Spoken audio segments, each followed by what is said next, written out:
High school ലെവലിലും ചെറിയ രീതിയിലൊക്കെ സാംസ്കാരിക സമിതികളുമായിട്ടുള്ള പ്രവർത്തനം ഉണ്ടായിരുന്നു.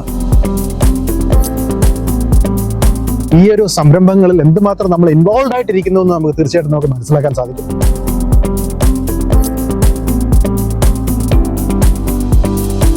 എന്നെ സംബന്ധിച്ച് എനിക്കൊരു ബുദ്ധിമുട്ട് ഒരു കാലത്തും ഈ സർവീസിനിടയ്ക്ക് ഉണ്ടായിട്ടില്ല. കാരണം എന്താണെന്ന് വെച്ചാൽ എല്ലാവരും തന്നെ വളരെ വളരെ സ്നേഹത്തോടെ വളരെ സന്തോഷത്തോടെ സ്വീകരിച്ചേക്കുന്നത്. ഏതൊക്കെ തസ്തികകളിൽ താങ്കൾ വർക്ക് ചെയ്തിട്ടുണ്ട്? ഞാൻ ഇന്റേണൽ ഓഡിറ്ററായിട്ട് വർക്ക് ചെയ്ത്, അസിസ്റ്റന്റ് ട്രഷറായിട്ട് വർക്ക് ചെയ്ത്, ട്രഷറായിട്ട് വർക്ക് ചെയ്ത്, ജനറൽ സെക്രട്ടറി ആയിട്ട് വർക്ക് ചെയ്ത്, വൈസ് ചെയർമാനായിട്ട് വർക്ക് ചെയ്ത്. പ്രസിഡന്റ് ആണ് ഇനിയും വൈസ് ചെയർമാൻ കഴിഞ്ഞ് പിന്നെ ചെയർമാനും ഉണ്ട്, പ്രസിഡന്റും ഉണ്ട്. ആരാണ്ട് കുറിച്ച് പോയിട്ടില്ല. ഇനി അതിലേക്കുള്ള പ്രയാണത്തെ കുറിച്ചൊന്നും ഇപ്പൊ ആലോചിക്കുന്നില്ല. ഇപ്പം കുറച്ചും കൂടെ അത് തന്നെ ഇപ്പം പുതിയ ആൾക്കാർ വരട്ടെ.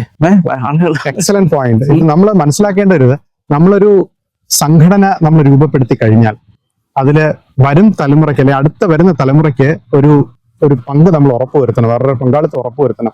അതൊരു സക്സഷൻ പ്ലാനിങ്, നമ്മുടെ കോർപ്പറേറ്റ് ലൈഫിലേക്ക് നമ്മൾ പറഞ്ഞ സക്സഷൻ പ്ലാനിങ്, അതിലേക്ക് അല്ലെങ്കിൽ നമ്മൾ തന്നെ അവിടെ ഒരു എക്സ്പീരിയൻസ് ആയിട്ടുള്ള ആൾക്കാർ അവർക്ക് വേണമെങ്കിൽ അവിടെ തന്നെ ഉറച്ചങ്ങ് ഇരുന്ന് കഴിഞ്ഞാലാ അവിടെയാണ് പ്രശ്നങ്ങൾ വരുന്നത്. അല്ലെങ്കിലും അങ്ങനെയാണ്. അത് ഇപ്പൊ കുറെ കാലം ഒരേ പോസ്റ്റിൽ അങ്ങനെ ഇരുന്ന് കഴിഞ്ഞാൽ അത് ഓട്ടോമാറ്റിക് അതിനകത്ത് പോരായ്മകൾ വരും. അപ്പൊ അത് കഴിവതും ഉണ്ടാകാതിരിക്കാനായിട്ട് മിക്സായി നമ്മൾ ശ്രദ്ധിക്കണം. അതായത് പരിചയ സമ്പന്നരും വേണം കൂടെ, എന്നാൽ പുതിയ ആൾക്കാരെയും കയറ്റി അവരെയും ട്രെയിൻ ആ രീതിയിൽ കൊണ്ടുപോയി കഴിഞ്ഞാൽ പ്രസ്ഥാനങ്ങൾ കാലങ്ങളായിട്ട് ഇങ്ങനെ മുന്നോട്ട് പോകും. അതേത് പ്രസ്ഥാനമായാലും. ഇതൊരു വളരെ ഒരു ഇമ്പോർട്ടന്റ് ആയ ഒരു പോയിന്റ് ആണ് ഇപ്പം നമ്മളിപ്പോ സംസാരിച്ചത്. അപ്പൊ നമ്മളൊരു ഇപ്പൊ ഞാനൊരു ആ ഒരു അനുഭവ സമ്പത്ത് നമ്മുടെ ഈ ഒരു അമേരിക്കൻ മലയാളി സംഘടനകളിലേക്ക് ഞാൻ ഒന്ന് അതിനെ ഒന്ന് ഇക്വേറ്റ് ചെയ്ത. ഇവിടെ നമുക്ക് ഇപ്പൊ നമ്മുടെ ഒരു അറ്റ്ലാന്റയിലെ നമ്മുടെ സംഘടന എടുക്കാം. നമുക്കൊരു 43 വർഷമായിട്ട് ഉള്ള ഒരു സംഘടന. നമ്മൾ 81 82 നമുക്ക് പൂർണ്ണമായിട്ട് നമ്മൾ രൂപീകരണപ്പെട്ട ഒരു സംഘടനയാണ്. നമുക്ക് എല്ലാ വർഷവും നമുക്ക് അതിൻ്റെതായ ഒരു ഭരണസമിതി വരും. അത് തുടർച്ചയായിട്ട് ദൈവം സഹായിച്ച് അത് നന്നായിട്ട് പോകുന്നുണ്ട്. അപ്പം ഈ ഒരു നമ്മുടെ ഒരു ജനതയ്ക്ക് അല്ലെങ്കിൽ നമ്മുടെ ഒരു മലയാളി കമ്മ്യൂണിറ്റിക്ക് എന്ത് സന്ദേശമാണ് താങ്കൾ പറയാൻ ആഗ്രഹിക്കപ്പെടുന്നത്? ഒന്നാമത് നമ്മള് മനുഷ്യരാശിക്ക് ഗുണമേകുന്ന രീതിയിലുള്ള, അതായത് മാനുഷിക മൂല്യങ്ങൾക്ക് പ്രാധാന്യം കൊടുക്കണം. അപ്പം ഈ മാനുഷിക മൂല്യങ്ങൾ എന്ന് പറഞ്ഞാൽ അതിനകത്ത് ഒരുപാട് കാര്യങ്ങൾ വരും. അതിനകത്ത് ഏതെങ്കിലും രീതിയിൽ നമുക്ക് ആളുകളെ സഹായിക്കുക. അപ്പൊ അത് ജീവകാരുണ്യ പ്രവർത്തനം എന്ന് പൊതുവെ നമുക്ക് പറയാം. ഒരാളിന് എന്തെങ്കിലും ഒരു വീഴ്ച വന്ന് ആളിച്ചിരി ഡൗൺ ആയി, അപ്പൊ ഇങ്ങനെയുള്ള സൊസൈറ്റികളുടെ ഒക്കെ ഒരു പ്രാഥമിക ഉത്തരവാദിത്വം എന്ന് പറഞ്ഞാൽ അദ്ദേഹത്തെ താങ്ങി നിർത്തുക എന്നുള്ളതാണ്. നമ്മുടെ കൂടെയുള്ള ആൾക്കാരെ, പിന്നെ സുഖമില്ലാതെ പെട്ടെന്ന് ആൾക്കാർ ഇനി എത്ര കാശുള്ളവരായാലും ഒരു പരസ്പര സഹകരണം ഉറപ്പുവരുത്തണം. അതാണ് പരസ്പര സഹായം ഉറപ്പുവരുത്തണം. ഒരു ഇപ്പം മാനുഷിക മൂല്യങ്ങൾ അല്ലെങ്കിൽ അതിന്റെ വാല്യൂ, ഇതിപ്പോ നമുക്കൊരു ബ്രോഡർ ഇതിൽ നമുക്കത് പറഞ്ഞു, ഒരു പ്രധാനമായിട്ടും ഒരു 3 കാര്യങ്ങൾ എന്തായിരിക്കും താങ്കളുടെ മനസ്സിൽ നിലവിൽ വരുന്നത്? ഇങ്ങനൊരു മലയാളി സംഘടന വരുന്നതും അത് നിലനിൽക്കുന്നതും അതിന്റെ ഒരു പിന്തുടർച്ച ഭരണം നമ്മൾ ഉറപ്പ് വരുത്തുന്നതിനും എന്തൊക്കെയാണ് പ്രധാനമായിട്ടുള്ള ഒരു 3 കാരണങ്ങൾ? ഒന്നെന്ന് പറഞ്ഞാൽ സാമ്പത്തിക ഭദ്രത വേണം. കറക്റ്റ് ആണ്. സാമ്പത്തിക ഭദ്രത ഇല്ലാതെ നമുക്കൊന്നും ചെയ്യാൻ പറ്റില്ല. നമുക്ക് പിന്നെ ഒരു ആസ്ഥാനം, ഒരു സ്ഥിരമായ ഒരു ആസ്ഥാനം ഉണ്ടായിരിക്കണം. അങ്ങനെ ഉണ്ടെന്നുണ്ടെങ്കിൽ പിന്നെ അത് അവിടെ വെച്ചുകൊണ്ട് നമുക്ക് അതിനെ വിപുലീകരിക്കാൻ പറ്റും. ഇരിക്കാനൊരു സ്ഥലം കിട്ടിക്കഴിഞ്ഞാൽ നമുക്ക് അത് കുറച്ചുകൂടെ കാര്യങ്ങൾ ചെയ്യാൻ പറ്റും. പിന്നെ ലീഡർഷിപ്പ് ഒരു പ്രശ്നമാണ്. ഇതിന്റെ തലപ്പത്ത് വരുന്ന ആളുകളെ എപ്പോഴും നമ്മുടെ ഇതിലേക്ക് കൂട്ടിക്കൊണ്ടിരിക്കണം. അതിനുള്ള രീതികൾ എന്താണെന്ന് വെച്ചാൽ എല്ലാവർക്കും അറിയാം. ആളുകളെ അടുപ്പിക്കുന്നതിനും അകൽപ്പിക്കുന്നതിനും 2 രീതിയിൽ നമുക്ക് സഹായിക്കാം. അപ്പം അകൽച്ച വന്നു കഴിഞ്ഞാൽ അത് ഒരാള് ഇങ്ങനെയുള്ള പ്രസ്ഥാനങ്ങളിൽ വരിക എന്ന് പറഞ്ഞാൽ ഒരു പൈസ എങ്കിലും നമുക്ക് ആ പ്രസ്ഥാനത്തിന് ഗുണമേ ഉണ്ടാകുകയുള്ളൂ. അതേസമയം ഒരാളെ അവിടുന്ന് പറഞ്ഞു വിട്ടു കഴിഞ്ഞാലോ നമുക്കൊരു പൈസയുടെ നഷ്ടമാണ് അവിടെ ഉണ്ടാകുന്നത്. അപ്പൊ എത്രയും ആൾക്കാരെ ഇതിനകത്തേക്ക് കൂട്ടുക, സഹകരിപ്പിക്കുക. അതായത് അംഗബലം ഒരു വലിയ പ്രശ്നമാണ്. അംഗബലം എത്ര വരുന്നോ അതനുസരിച്ചിട്ട് പ്രസ്ഥാനങ്ങൾ വരും. ഇപ്പൊ ഞങ്ങളുടെ ശ്രീനാരായണ മന്ദിര സമിതിയിൽ ലൈഫ് മെമ്പേഴ്സ് 18,000+ ആണ്.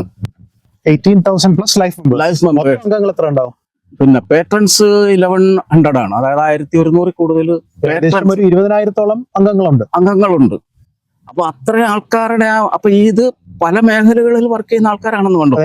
എല്ലാം ചേമ്പൂർ ഭാഗത്തുള്ളതാണോ അതോ ഇന്ത്യയുടെ നാനാഭാഗത്തുള്ളവരാണോ? ഇന്ത്യയുടെ നാനാഭാഗത്ത് എന്ന് പറയാൻ പാടില്ല. മഹാരാഷ്ട്രയില് നമ്മളിപ്പം ബോംബെ, പിന്നെ താന, റായ്ഗഡ്, നാസിക് ഇങ്ങനെയുള്ള കുറെ ഏരിയകളിൽ, പിന്നെ ഇന്ത്യക്ക് പുറത്തുള്ളവരുണ്ട്. അവരൊക്കെ പാറ്റേൺസ് ആണ്. 25,000 രൂപ കൊടുത്ത് ചേരുന്നവരാണ് പാറ്റേൺസ്. അവർ പെർമനന്റ് അടുത്ത ബോർഡിൽ വരാം അങ്ങനെയുള്ള ഒരു ഇതാണ്. പിന്നെ ഇപ്പോഴാ ഞാനിപ്പോ കഴിഞ്ഞ ഒരു വർഷമായിട്ട് all India Malayali association Aima അതിന്റെ മഹാരാഷ്ട്ര സ്റ്റേറ്റിന്റെ സെക്രട്ടറിയാണ്. ഐമയുടെ മഹാരാഷ്ട്ര വിഭാഗത്തിന്റെ സെക്രട്ടറി. ഇതെല്ലാം ഒരേ കാലഘട്ടത്തിൽ ഒരേ സമയത്ത് നമ്മൾ പല തസ്തികൾ നമ്മൾ ജോലി വർക്ക് ചെയ്യുന്നുണ്ട്. ഇല്ല, ഞാൻ ആ ശ്രീനാരായണ മന്ദിര സമിതിയിലെ ചെയർമാൻഷിപ്പും അത് വിട്ടതിന് ശേഷമാണ് ഈ ഇവിടെ. അപ്പൊ ഞാൻ ഒരു സമയം ഒരു അത്ര ആക്റ്റീവായിട്ട് നിന്ന് കഴിഞ്ഞാൽ അതിന്റെ പ്രവർത്തനം നമുക്ക് അത്രയും സമയം ചെയ്യാൻ പറ്റില്ല. അപ്പൊ ഇതിനകത്ത് ഇപ്പൊ പ്രസന്റ്ലി ഞാൻ അതിന്റെ സെക്രട്ടറിയാണ്. എങ്ങനെയാണ് ഇതിനുള്ള ഒരു താല്പര്യം നമ്മൾ വർഷം കഴിയും തോറും ആ ഒരു താല്പര്യം നമ്മൾ നിലനിർത്തുന്നത്? താല്പര്യം നിലനിർത്തുക എന്ന് പറഞ്ഞാൽ ഇപ്പൊ ഞാൻ ഇതിനകത്ത് വന്നെന്ന് പറഞ്ഞപ്പോ ആക്ച്വലി ഇത് കഴിഞ്ഞിട്ട് ഞാൻ കുറച്ച് റെസ്റ്റ് ഒക്കെ എടുത്ത് കുറെ ടൂറും പരിപാടിയൊക്കെ ആയിട്ട് ഇപ്പൊ രാഹുൽ ഇഞ്ച് പോകുന്നു, മോളം കല്യാണം കഴിച്ചു പോയി. അപ്പൊ ഞങ്ങൾ രണ്ടും മാത്രമേ ഉള്ളല്ലോ. അപ്പൊ റിട്ടയറും ആയി. കിട്ടുന്ന ചില്ലറ പെൻഷനും കൊണ്ട് ഞങ്ങളുടെ പരിപാടി കുറക്കാന്നുള്ള. അപ്പോഴാണ് പക്ഷെ ആൾക്കാർ ഇങ്ങോട്ട് വന്നിട്ടാണ് എന്നെ നമ്മളോട് പറഞ്ഞത്. അങ്ങനെ നിർബന്ധിച്ചാണ് ഇപ്പൊ ഈ പോസ്റ്റിലൊക്കെ ഇരിക്കുന്നത്. അപ്പൊ അതുകൊണ്ട് അത് വർക്ക് ചെയ്യുന്നുണ്ട്. പിന്നെ അതിനകത്തൊരു നമുക്കൊരു സാറ്റിസ്ഫാക്ഷൻ ഉണ്ട്. കാര്യം എന്താണെന്ന് വെച്ച് കഴിഞ്ഞാൽ അവിടെ ചെന്ന് കഴിഞ്ഞാൽ നമുക്ക് ഒരു സുഖമുണ്ട്. തിരിച്ചു വരുമ്പം സന്തോഷത്തോടെ വരുന്നുണ്ട്. കാര്യം എന്താ, സംതൃപ്തി ഉണ്ട്. അതാണ്. അപ്പൊ അതിന്റെ ഒരു വ്യാപ്തി എന്ന് പറഞ്ഞാൽ ഇന്ത്യയിലെ ഏറ്റവും വലിയ മലയാളി അസോസിയേഷൻ ഇപ്പൊ അതാണ്, all India Malayali association. Strength കുറവാണ്. സ്ട്രെങ്ത് എന്ന് പറഞ്ഞാൽ ഒരു മൊത്തം ഓൾ ഇന്ത്യയിൽ നോക്കിക്കഴിഞ്ഞാൽ ഒരു 6,000-7,000 മെമ്പേഴ്സേ ഉള്ളൂ. എല്ലാം മലയാളികൾ മാത്രം. വേറെ രസം എന്ന് പറഞ്ഞാൽ അതിന്റെ ഈ ഇതുണ്ടല്ലോ, ഡ്രാഫ്റ്റിങ്ങും കാര്യവും മിനിറ്റ്സും കാര്യവും എല്ലാം മലയാളത്തിലാണ്. അതേസമയം ബാക്കിയെല്ലാം ഈ അതങ്ങനെ ഒരു കാര്യം. മലയാളത്തെ കൈവിടാതെ അതിനെ ഒന്ന് പുഷ്ടി കൊണ്ടുവരുന്ന ആ ഒരു രീതിയും കൂടാണ്. ഞങ്ങളുടെ മിനിറ്റ്സും കാര്യങ്ങളുള്ള ഈ ഐമയിൽ എല്ലാം മലയാളത്തിലാണ്. അത് നമ്മൾ വളരെയധികം ശ്രദ്ധിക്കേണ്ട ഒരു പോയിന്റ് ആണ്. നമ്മള് ഇപ്പൊ ഇവിടുത്തെ ഒരു മലയാളി അസോസിയേഷൻ ഞാൻ പലപ്പോഴും ഞാൻ ചിന്തിച്ചിട്ടുണ്ട്, എന്തുകൊണ്ട് എല്ലാവരും ഇംഗ്ലീഷ് സംസാരിക്കുന്നത്? ഇംഗ്ലീഷ് മോശമായ ഭാഷയെന്ന് ഞാൻ പറയുന്നില്ല. പക്ഷെ ഒരു മലയാളി സംഘടനയാകുമ്പോൾ, അല്ലെങ്കിൽ ഒരു മലയാളി ഒരു കൂട്ടായ്മയാകുമ്പോൾ അതിന്റെ പ്രവർത്തനങ്ങളും അതിന്റെ സംഭാഷണങ്ങളും അതിന്റെ ഒരു ചുറ്റുവട്ടങ്ങളും ഒരു മലയാളീകരമായ രീതിയിൽ പോകണമെന്ന് ആഗ്രഹിക്കുന്ന ഒരു മനസ്സാണ് എനിക്കുള്ളത്. അപ്പൊ അതിൽ നമുക്ക് തീർച്ചയായിട്ടും ഒരു വളരെ ഒരു വിലപിടിപ്പുള്ള ഒരു പോയിന്റ് ആണ്. പിന്നെ അവരുടെ വലിയൊരു, അതായത് എമയുടെ ഒരു ഇതെന്ന് പറഞ്ഞാൽ ഞാൻ നേരത്തെ പറഞ്ഞോന്നറിയില്ല, QRT, ക്വിക്ക് റെസ്പോൺസ് ടീം എല്ലാ സ്റ്റേറ്റ് വൈസ് കമ്മിറ്റി രൂപീകരിച്ചിട്ടുണ്ട്. സെൻട്രൽ ബേസിലും ഉണ്ട്. അപ്പൊ നമുക്ക് ആർക്കെങ്കിലും ഏതെങ്കിലും മെമ്പേഴ്സിന്, ഈവൻ മെമ്പേഴ്സ് അല്ലെങ്കിലും നമ്മളെ അറിയിച്ചു കഴിഞ്ഞാൽ ഉടനെ നമ്മൾ ആ QRT അറിയിക്കും. QRT പെട്ടെന്ന് അതിന് എന്ത് പറ്റിയതെന്ന്, പോലീസിൽ പോകേണ്ടതാണോ അല്ലെങ്കിൽ ഹോസ്പിറ്റലിൽ പോകേണ്ടതെന്ന് വെച്ചാൽ വേണ്ടുന്ന സഹായം ചെയ്തിരിക്കും. പെട്ടെന്ന് കഴിയുന്നത്ര വേഗത്തിൽ ചെയ്തിരിക്കും. അത് വളരെ ഇതെല്ലാം ഫ്രീ ആണ് കേട്ടോ. ഫ്രീ സർവീസ് ആണ് ഇതെല്ലാം. നല്ല ഇതിനാണ് ആൾക്കാർ. അപ്പൊ അങ്ങനെ തയ്യാറെടുത്ത് വരുന്ന ആൾക്കാരാണ് ഇതിനകത്തുള്ളത്. പിന്നെ മെമ്പർഷിപ്പ് വളരെ ചുരുക്കം. ഒരു സ്റ്റേറ്റിന് മാക്സിമം 300 മെമ്പേഴ്സേ ഉള്ളൂ. എപ്പോഴും അത് ലിമിറ്റ് ചെയ്തിട്ടുണ്ട്. ഒരു പരിധിക്ക് നിന്ന് നമ്മൾ വർക്ക് ചെയ്യുന്നതാണ് നല്ലത്. തീർച്ചയായിട്ടും നമുക്ക് അദ്ദേഹത്തിന്റെ സംഭാഷണ ശൈലിയിൽ നിന്ന്, ആ ഒരു മുഖപ്രസരത്തിൽ നിന്ന് നമുക്ക് ആ ഒരു താല്പര്യം, നമ്മൾ എന്തുമാത്രം ഈ ഒരു സംരംഭങ്ങളിൽ എന്തുമാത്രം നമ്മൾ ഇൻവോൾവ് ആയിട്ടിരിക്കുന്നു എന്ന് നമുക്ക് തീർച്ചയായിട്ടും നമുക്ക് മനസ്സിലാക്കാൻ സാധിക്കും. പിന്നെ വേറൊരു കാര്യം, ഇന്നിപ്പം മലയാളികളുടെ ഇടയ്ക്ക് ഇപ്പോൾ ബോംബെയിൽ ഇപ്പൊ എന്നെ പോലുള്ള ആൾക്കാരൊക്കെ ഇറങ്ങി ചെന്ന് കഴിഞ്ഞാൽ, എവിടെ ഏത് ഏരിയയിൽ ചെന്ന് കഴിഞ്ഞാലും നമുക്കൊരു നമ്മളെ അറിയും. അത് നമുക്ക് ഭയങ്കര ഒരു സന്തോഷമാണ്. ഇത് കാശ് കൊടുത്താൽ കിട്ടുന്ന കാര്യമല്ല. അത് നമ്മളൊരു ശ്രദ്ധിക്കണം. നമ്മൾ ഇവൻ എന്തിനു നാട്ടിൽ പോകുമ്പോഴോ, നമ്മൾ ട്രെയിനിൽ പോയാലോ അല്ല ഫ്ലൈറ്റ് എങ്ങനെ പോയാലും ആരെങ്കിലും ഒക്കെ കണ്ടിരിക്കും. ബോംബെയിലുള്ള എവിടുന്നെങ്കിലും ഉള്ള പരിചയക്കാരൊക്കെ കാണും അവിടെ. കാര്യം അതൊരു ഫീലാണ്, ഭയങ്കര ഒരു സന്തോഷമാണ്. പിന്നെ അത് നമ്മളൊരു അത് പറയുമ്പോൾ അദ്ദേഹത്തിന്റെ മുഖത്ത് വരുന്ന ആ ഒരു സന്തോഷം നമ്മൾ ശ്രദ്ധിക്കേണ്ടതാണ്. ഒരു നമ്മൾ അയിമയെ കുറിച്ച് സംസാരിച്ചു. ഉം. അയിമയുടെ ഈ ഒരു കാലഘട്ടത്തില് താങ്കൾ അതിൽ വർക്ക് ചെയ്യുന്നുണ്ട്. അതെ. അപ്പൊ അതിന്റെ ഒരു ഗവേണിംഗ് ബോഡി ആരൊക്കെയാണ് ഒന്ന് പറയാമോ? നാഷണൽ ലെവലിൽ 2 കമ്മിറ്റികളുണ്ട്. ആഹാ. ഒന്ന് നാഷണൽ എക്സിക്യൂട്ടീവ് കമ്മിറ്റി, മറ്റേത് നാഷണൽ ഗവേണിംഗ് കൗൺസിൽ. ആഹാ. അപ്പൊ എക്സിക്യൂട്ടീവ് കൗൺസിൽ ഉള്ളത് എല്ലാ സ്റ്റേറ്റിൽ നിന്നുമുള്ള പ്രസിഡന്റ്, സെക്രട്ടറി, പിന്നെ ചെയർമാൻ ഉണ്ടെങ്കിൽ ചെയർമാൻ, ആഹാ. പിന്നെ യൂത്തിന്റെ ഒരാൾ കാണും, ആഹാ. യൂത്തിന്റെ കോർഡിനേറ്റർ. അല്ല, അതിന്റെ ഒരു ദേശീയ തലത്തില് ആ. പ്രസിഡന്റും പ്രസിഡന്റ് ആരാണ് ഏകദേശം? ദേശീയ ഞങ്ങളുടെ പ്രസിഡന്റ് ഗോകുലം ഗോപാലേട്ടനാണ്. ആഹാ. അദ്ദേഹമാണ് ഇതിന്റെ മെയിൻ തൂണെന്ന് പറയാം. ഇതിന്റെ നെടുംതൂണെന്ന് പറയുന്നത് ഗോകുലം ഗോപാലേട്ടനാണ്. കാര്യം എന്താണെന്ന് വെച്ചാൽ ഇവര് ആദ്യം തുടങ്ങുന്നത് ഇതിന്റെ ആസ്ഥാനം തമിഴ്നാട്ടിലാണ്. ഗോകുലം ഗോപാലേട്ടനെ കുറിച്ച് പറയുകയാണെങ്കിൽ ഞാൻ അദ്ദേഹമായിട്ട് ഒരു അഭിമുഖം ഞാൻ ചെയ്തിട്ടുണ്ട്. ഉം. അദ്ദേഹമായിട്ട് ഞാൻ കുറച്ച് കാര്യങ്ങൾ ഞാൻ ഇടപെട്ടിട്ടുണ്ട്. അദ്ദേഹത്തിന്റെ ഒരു പ്രത്യേകത, ഒരു ചെറിയൊരു സംരംഭമാണെങ്കിലും ചെറിയൊരു പ്രോഗ്രാം ആണെങ്കിലും നമ്മള് വിളിച്ചാൽ പുള്ളി ആ ഒരു ക്ഷണം സ്വീകരിച്ച് പുള്ളി എത്തിയിരിക്കും. അതെ അതെ. പുള്ളി അതിൽ എത്തുക മാത്രമല്ല, പുള്ളി അതിൽ പങ്കാളിയാകുകയും പുള്ളി അതിലെ സഹകരണം തീർച്ചയായിട്ടും ഉറപ്പുവരുത്തുന്ന ഒരു വ്യക്തിത്വമായിട്ടാണ് എനിക്ക് തോന്നിയത്. യോജിക്കുന്നുണ്ടാവും ഞാൻ പ്രതീക്ഷിക്കുന്നു. ഉണ്ടെന്ന് പറഞ്ഞ കാര്യം, അദ്ദേഹത്തിന്റെ ഇത്രയധികം സ്ഥാപനങ്ങൾ ഉണ്ടെങ്കിലേ അദ്ദേഹം എവിടെ ചെന്ന് കഴിഞ്ഞാലും ഈ വലിപ്പം ചെറുപ്പമൊന്നും ഇല്ലാതെ എല്ലാവരുമായിട്ട് മിങ്കിൾ ചെയ്ത് പോകുന്ന ഒരു ഇതാണുള്ളത്. അതുപോലെ സ്കൂളിന്റെ പരിപാടികൾ കാണാറുണ്ട്. സ്കൂളിൽ 1-2 വീഡിയോ ഒക്കെ ഞാൻ കണ്ടു. അപ്പൊ അതിനകത്ത് സ്കൂൾ ഫംഗ്ഷൻ കുട്ടികളുടെ ഇടയ്ക്ക് പോയി അദ്ദേഹം ഇരുന്നിട്ട് കുട്ടികളുടെ ഒപ്പം അതിനോടൊപ്പം ചേർന്ന് അവർക്ക് അത്രമാത്രം പ്രോത്സാഹനം. അതുപോലെ സ്റ്റാഫും, എല്ലാ സ്റ്റാഫിനും വേണ്ടുന്നത്ര പരിഗണന കൊടുത്താണ് അദ്ദേഹം കൊണ്ടുപോകുന്നത്. അപ്പൊ അങ്ങനെയുള്ള ഒരു വലിയ പ്രസ്ഥാനത്തിന്റെ ഉടമയാണ്. അദ്ദേഹത്തിന് ഒരുപാട് സ്ഥാപനങ്ങളുണ്ട്. തീർച്ചയായിട്ടും ഇന്ത്യക്കകത്തും പുറത്തും ഉണ്ട്. ഇവിടെ എന്താ പറയുന്ന ഹോസ്പിറ്റലുകളുണ്ട്, സ്കൂള്, കോളേജ്, പിന്നെ സിനിമാ രംഗത്ത് അദ്ദേഹത്തിന്റെ സിനിമയാണല്ലോ ലൂസിഫർ. ഏറ്റവും കൂടുതൽ അദ്ദേഹത്തിന് ത്രൂ ആണ് ഡിസ്ട്രിബ്യൂഷൻ നടക്കുന്ന സിനിമയുടെ. അപ്പൊ അങ്ങനെ ആ രീതിയിലൊക്കെ അദ്ദേഹം ഒരു ആക്ടറും കൂടെയാണ്. 4 സിനിമയിലെ മറ്റോ അദ്ദേഹം അഭിനയിച്ചിട്ടുണ്ട്. അതെനിക്ക് പുതിയ അറിവാണ്. എന്തായാലും ഗോകുലൻ സാർ, താങ്കൾ ഇത് കാണുമോ എന്ന് എനിക്കറിയില്ല. എങ്കിലും ഒരു വളരെയധികം നന്ദി രേഖപ്പെടുത്തുന്നു. ഈ ഒരു അയിമ പോലുള്ള ഒരു സംഘടനയെ നിലനിർത്തുന്നതിലും അതിന്റെ ഒരു ഭരണകമ്മിറ്റിയിൽ അംഗമായതിലും മലയാളി സമൂഹത്തെ, ഇന്ത്യയിൽ ലോകമാനമുള്ള മലയാളി സമൂഹത്തെ ഒന്നിച്ചു നിർത്തുന്നതിലും താങ്കൾ മുൻകൈ എടുക്കുന്നതിലും പ്രവർത്തിക്കുന്നതിലും അതിന് സമയം കണ്ടെത്തുന്നതിലും വളരെയധികം നന്ദി. ഇനിയും തുടർന്നും ആ ഒരു പ്രവർത്തനം ഉണ്ടാകട്ടെ എന്ന് ആഗ്രഹിക്കുന്നു.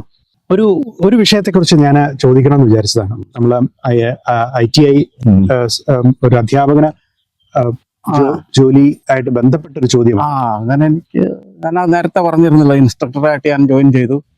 അത് 78-ലാണ്.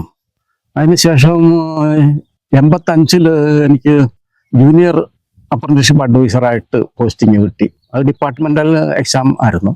അങ്ങനെ സെലക്ട് ചെയ്തത് എനിക്ക് 85-ല്. അപ്പോൾ ആ ഡ്യൂട്ടി എന്ന് പറഞ്ഞു കഴിഞ്ഞാൽ ഇൻഡസ്ട്രീസിൽ അപ്രന്റീസിന്റെ അവരുടെ ട്രെയിനിങ്ങും കാര്യങ്ങളും നമ്മൾ നിരീക്ഷിക്കുക. അതായത് ഇൻസ്പെക്ടർ ടൈപ്പ് ഒരു ജോലിയാണ്. അപ്പോൾ അവിടെ പോയിട്ട് എൻ്റെ കാര്യങ്ങൾ, അവരുടെ കാര്യം എന്താണെന്ന് വെച്ചാൽ ചില കമ്പനിക്കാർ ഈ കുട്ടികളെ ചീപ്പ് ലേബറായിട്ട് യൂസ് ചെയ്യാറുണ്ട്. അപ്പോൾ അങ്ങനെ കംപ്ലൈന്റ് വരും. അപ്പോൾ അത് വരുന്ന അതൊക്കെ പോയി നോക്കി കൊടുക്കുക, അതിൻ്റെ റിപ്പോർട്ടിങ് കാര്യം അങ്ങനെയൊക്കെ അങ്ങനെ 85 മുതൽ 89 വരെ ഞാൻ ആ പോസ്റ്റിലായിരുന്നു. അതിനുശേഷം 89-ല് ജൂനിയർ കോളേജിൽ ജൂനിയർ ടെക്നിക്കൽ കോളേജ് ഉണ്ട്. അതായത് 10th 11th 12th. അപ്പോൾ അവിടെ ഈ ലെക്ചറർ പോസ്റ്റ് ഉണ്ട്, LE എന്ന് പറയും, ലെക്ചർ ട്രെയിനിങ് ചെയ്ത്. അപ്പോൾ അവിടെ 89 to 97 കാലയളവിൽ അത് 3 എടുത്തായിട്ടാണ്. ഒന്ന് പിന്നെ ബോംബെയിലെ കാർ ടെക്നിക്കൽ എന്ന് പറയും, പിന്നെ ദാദർ ടെക്നിക്കൽ. അപ്പോൾ ഈ 3 സ്ഥലത്തായിട്ട് ഞാൻ അവിടെ ഈ പോസ്റ്റ് വർക്ക് ചെയ്തു. അതിനുശേഷം 97-ല് പ്രിൻസിപ്പാളായിട്ട് പ്രൊമോഷൻ കിട്ടി ITI. ബോംബെയിലല്ല, എനിക്ക് പ്രൊമോഷൻ കിട്ടിയത് നേരെ സോലാപൂരിലേക്ക്. വളരെ ദൂരമായിരുന്നെങ്കിൽ തന്നെ സോലാപൂർ കുറച്ച് പ്രദേശത്തോട്ടാണ്. പക്ഷെ അവിടെ പോയി, പക്ഷെ 1 വർഷം കൊണ്ട് ഞാൻ റിക്വസ്റ്റ് ഇട്ട് എനിക്ക് തിരിച്ച് താനയിൽ വേണമെന്ന് പറഞ്ഞു. പക്ഷെ താനയിൽ തന്നെങ്കിലും കുറച്ച് ദൂരമായിരുന്നു. എന്നാലും കുഴപ്പമില്ല, തലാശ്ശേരി എന്ന് പറയുന്ന ലഹനൂരിനടുത്തുള്ള ITIയിലേക്ക് ഈ വർഷം 97 98-ല് ലാസ്റ്റിലായപ്പോ എനിക്ക് ട്രാൻസ്ഫർ മേടിച്ച് ഞാൻ താനേ വന്നു. ഏത് വർഷം റിട്ടയർ ആയത്? റിട്ടയർ 2010-ല്. അപ്പൊ 97 മുതൽ 2010 13 വർഷം പ്രിൻസിപ്പൽ ആയിട്ട് 13 വർഷം 13 വർഷം പ്രിൻസിപ്പൽ. അപ്പൊ ഇതൊരു എന്റെ ഒരു അറിവ് ശരിയാണെങ്കിൽ 97 കാലഘട്ടം എന്ന് പറഞ്ഞാൽ ബോംബെ അല്ല, മഹാരാഷ്ട്ര മൊത്തത്തിൽ വളരെയധികം മണ്ണിന്റെ വാദം കത്തി നിൽക്കുന്ന ഒരു കാലഘട്ടമാണ്. തീർച്ചയായിട്ടും. ആ സമയത്ത് ഒരു കോളേജ് പ്രിൻസിപ്പൽ ഒരു അന്യ സംസ്ഥാന വ്യക്തി ആകുക എന്നത് നിസ്സാരമായ കാര്യമല്ല. പക്ഷെ അത് എന്നെ സംബന്ധിച്ച് ഒരു ബുദ്ധിമുട്ട് ഒരു കാലത്തും ഈ സർവീസിനിടയ്ക്ക് ഉണ്ടായിട്ടില്ല. കാരണം എന്താന്ന് വെച്ചാൽ എല്ലാവരും തന്നെ വളരെ വളരെ സ്നേഹത്തോടെ വളരെ സന്തോഷത്തോടെ സ്വീകരിച്ചേക്കുന്നത്. എൻ്റെ സുഹൃത്തുക്കളൊക്കെ ഇപ്പോഴും റിട്ടയർ ആയി, ഇപ്പൊ ഞാൻ 15 വർഷമാകാൻ പോകുന്നു. ഇപ്പോഴും എനിക്ക് കൂടുതൽ മറാഠി സുഹൃത്തുക്കൾ എൻ്റെ ആ ഡിപ്പാർട്ട്മെന്റിലെ ആൾക്കാരാണുള്ളത്. അതൊരു പക്ഷേ താങ്കളുടെ ഒരു ജനറൽ വൈബ്, ഒരു സാമൂഹിക വൈബ് ആയിരിക്കാം. അങ്ങനത്തെ ആ ഒരു കാലാവസ്ഥ എനിക്ക് അതിനെക്കുറിച്ച് ഞാൻ കുറ്റം പറയാൻ ആഗ്രഹിക്കുന്നില്ല. കാര്യം എന്താണെന്ന് വെച്ചാൽ മണ്ണിന്റെ മക്കൾ എന്ന് പറഞ്ഞാൽ അന്നത്തെ ആദ്യകാലത്ത് അവര് പഠിത്തമുള്ള ആൾക്കാർ നമ്മുടെ കേരളത്തിലെ മാതിരി കൂടുതൽ ഇല്ലായിരുന്നു. ഇവിടെ എഞ്ചിനീയറിംഗ് കോളേജും മറ്റ് ഇൻസ്റ്റിറ്റ്യൂഷനും കുറവായിരുന്നു. പക്ഷെ ഇപ്പൊ അങ്ങനല്ല. ഇപ്പൊ മഹാരാഷ്ട്രയിൽ ബോംബെയിൽ എന്നൊക്കെ പറഞ്ഞു കഴിഞ്ഞാൽ മറ്റേത് രംഗത്തേക്ക് ഏത് സംസ്ഥാനത്തെക്കാളും കൂടുതൽ സ്ഥാപനങ്ങളും അങ്ങനെ വന്ന് അവിടെ കുട്ടികൾ ഇഷ്ടം പോലെ ഇപ്പം പുറത്തിറങ്ങുന്നുണ്ട്. ഇനി വരും തലമുറയ്ക്കും ഒരു ഉയർന്ന ഉദ്യോഗം, ഒരു ഗവൺമെന്റ് സർക്കാർ ഉദ്യോഗമാകട്ടെ അല്ലെങ്കിൽ ഒരു പ്രൈവറ്റ് ഉദ്യോഗമാകട്ടെ, തീർച്ചയായിട്ടും അതിന്റെ തലപ്പത്തെത്താനായിട്ടുള്ള ഒരു സാഹചര്യം ബോംബെയിൽ ഉണ്ട് എന്ന് തീർച്ചയായിട്ടും താങ്കൾ വിശ്വസിക്കുന്നു? ബോംബെയിലുണ്ട്, പക്ഷേ അത് അത്ര എളുപ്പമല്ല. കാര്യം എന്താണെന്ന് വെച്ചാൽ അവിടെ ഉള്ളവർക്ക് തന്നെ ഇപ്പൊ ജോലിക്ക് ബുദ്ധിമുട്ടാണ്. അൺഎംപ്ലോയ്മെന്റ് വളരെ ഇപ്പൊ കൂടുതലായിട്ടിരിക്കുകയാണ്. അൺഎംപ്ലോയ്മെന്റ് ലോകമാകമാനം, ഇന്ത്യയിലെ ജനസംഖ്യയെ കൂടെ നമ്മൾ അതിന് പരിഗണിക്കണം. അത് ഇന്ത്യയിൽ ആകമാനം എല്ലാവർക്കും തൊഴിൽ കൊടുക്കുക എന്നുള്ളത് എളുപ്പമല്ല. അതൊരു എളുപ്പമല്ല. പക്ഷെ എങ്കിലും തീർച്ചയായിട്ടും അതിലൊരു മലയാളിയെ സംബന്ധിച്ചിടത്തോളം ഒരു അഭിമാനപൂർവമായ ഒരു മുഹൂർത്തമാണ്. ഒരു തിലകക്കുറി എന്ന് നമുക്ക് വേണമെങ്കിൽ പറയാം. അല്ലെങ്കിൽ തീർച്ചയായിട്ടും ഒരു 97 ഒരു ITI സ്ഥാപനത്തിന്റെ പ്രിൻസിപ്പലായി ഒരു 13 വർഷം ഇരിക്കുക എന്നത് തീർച്ചയായിട്ടും എന്റെ ഒരു കാഴ്ചപ്പാടിൽ അതൊരു അഭിമാനകരമായ ഒരു മുഹൂർത്തമാണ്. താങ്കളുടെ ആ ഒരു പ്രവർത്തന ശൈലിയും പ്രവർത്തന പാരമ്പര്യം നോക്കുവാണെങ്കിൽ നമ്മളൊന്നും അത്ര ആയി വരുന്നതേ ഉള്ളൂ. നമ്മളൊന്നും ആയിട്ടില്ല.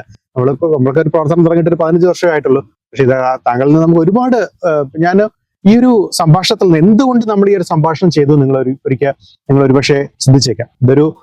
ഇത് നമുക്ക് എപ്പോഴും കിട്ടുന്ന ഒരു സാഹചര്യമല്ല. ഒന്ന്. രണ്ട്, നമ്മുടെ ഒരു 50 വർഷത്തെ ഒരു പ്രവർത്തന പാരമ്പര്യം, പ്രവർത്തന പരിചയം, പ്രവർത്തന സമ്പന്നത അത് ഒന്ന് കൈമുതലാക്കുക. അതിൽ നിന്ന് നമുക്ക് എന്ത് പാഠങ്ങൾ നമുക്ക് ഉൾക്കൊള്ളാൻ സാധിക്കും, അതിനെ നമുക്ക് എങ്ങനെ വിനിയോഗിക്കാൻ സാധിക്കും എന്ന ഒരു സന്ദേശം നിങ്ങളിൽ എത്തിക്കണമെന്ന് എനിക്ക് തോന്നി. 2-3 പ്രധാനമായിട്ട് നമ്മൾ ചുരുക്കി പറയുകയാണെങ്കിൽ, ഒന്ന്, ഒരു കൂട്ടായ്മ. ഏതൊരു കൂട്ടായ്മ ആയിക്കോട്ടെ, മലയാളി കൂട്ടായ്മയോ തമിഴ് കൂട്ടായ്മ, എന്ത് കൂട്ടായ്മ ആയിക്കോട്ടെ, നമ്മുടെ രാജ്യത്തിൽ നിന്ന് അല്ലെങ്കിൽ നമ്മുടെ ഒരു പ്രദേശത്തിൽ നിന്ന് മാറി താമസിക്കുമ്പോൾ അതൊരു കൂട്ടായ്മയ്ക്ക് വളരെയധികം പ്രാധാന്യമുണ്ട്. ഒന്നുകിൽ നമ്മുടെ ഒരു സ്വന്തം ഭാഷ സംസാരിക്കാം, നമ്മുടെ ആ ഒരു പാരമ്പര്യത്തെ, നമ്മുടെ ഒരു പരമ്പരാഗതപരമായ ചിന്താഗതികളെ, നമ്മുടെ ഒരു പ്രവർത്തനത്തെ, നമ്മുടെ ഒരു ജീവിത ശൈലിയെ നമുക്ക് നിലനിർത്താനും നമ്മൾ തുടർന്ന് വരുന്ന നമ്മുടെ ഒരു ജനതയ്ക്ക് അത് പകർന്നു കൊടുക്കാനും സാധിക്കും. പിന്നെ നമുക്കൊരു ആവശ്യം വരുമ്പോൾ, എപ്പോഴും നമ്മുടെ ഒരു നാട്ടിൽ പറയുന്ന ഒരു ചൊല്ലുണ്ട്, വീഴുമ്പോഴാണല്ലോ പിടിക്കാൻ ആൾക്കാർ വേണ്ടത്. അതിന് നമ്മൾ അറിഞ്ഞോ അറിയാതെയോ ഒരുപക്ഷെ നമ്മൾ അതിന്റെ ഒരു പ്രാധാന്യം മനസ്സിലാക്കില്ലായിരിക്കാം. ആ ഒരു സാഹചര്യത്തിൽ, സമയത്ത് നമുക്കൊരു ഉപകാരപ്പെടുന്നത് ഒരുപക്ഷെ നമ്മുടെ ഈ ഒരു കൂട്ടായ്മയായിരിക്കും. പിന്നെ വേറൊരു ചിന്താഗതി അദ്ദേഹത്തിൽ നമുക്ക് മനസ്സിലാക്കിയത്,